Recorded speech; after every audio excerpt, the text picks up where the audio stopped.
ya buya nyasa Eara matemuaya buya nyasa Buya mono buya nyasa Anakoka saiti sana Koka sana Mungu anasaidia mimi anakoka Mungu anasaidia mimi ni kieriofe mimi naenda nyumba yangu mimi hakuna kitu si mimi peke yake nyumba yangu hakuna mtoto si mtoto hii ni mchukuu ni yangu Mungu anatoa nyumba ya kera asante anakoka saiti hakuna maneno ngine. After having been acquitted of the charges of grievous harm leveled against her, the court has today come out clear and said that there was no evidence at all against the accused person. One of the witnesses alluded to the fact that she assisted the principal offenders when after they had finished, to conceal evidence. But even that one, the court has said that the investigations were not properly carried to show that she actually participated even in concealing the evidence in this matter. And you can see the old lady is, how old?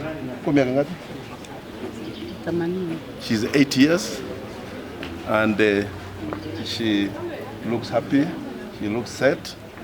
We are going to see how she's going to be integrated into society. But going forward, let the investigations be done on matters where it looks as if it is a public issue, so that we do not subject people like this one into public lynching, mob justice, and all that.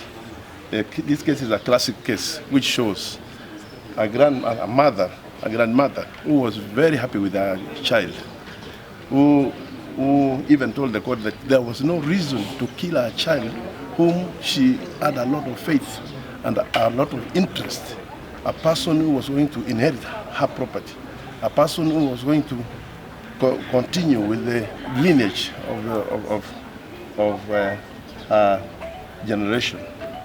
So I want to urge our people, let us not always go fast.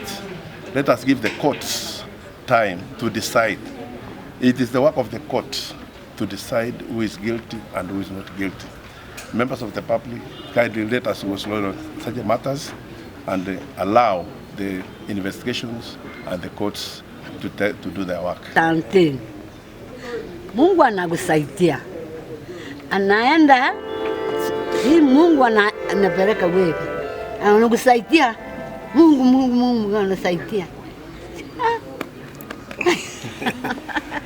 Ile na mtoto ile ni mzuri. Been taking a judgment from Justice Nyakerario, who was making a judgment in regard to that offense which committed against the baby Sagini by, among others, Nyakerario. The court has found that Nyakerario is not guilty, as was charged by the lower court, and it says that the evidence of one of the witnesses was not corroborated, although that witness also faced challenges, mental challenges, to make her a credible witness to give evidence against the accused person. So the court today has made a finding that Nyakerario, that old lady, did not participate in the watching out of the eyes of the minor, and the court has therefore set him free, set her free. What the court, in short, was saying that the prosecution or the police did not carry out their investigations well, so that they could prove a charge of accessory after the fact. So even the participating in the commission of the offense was not also proved. I think it is a case where the accused was being lynched. There was a mob because the public was against the accused person.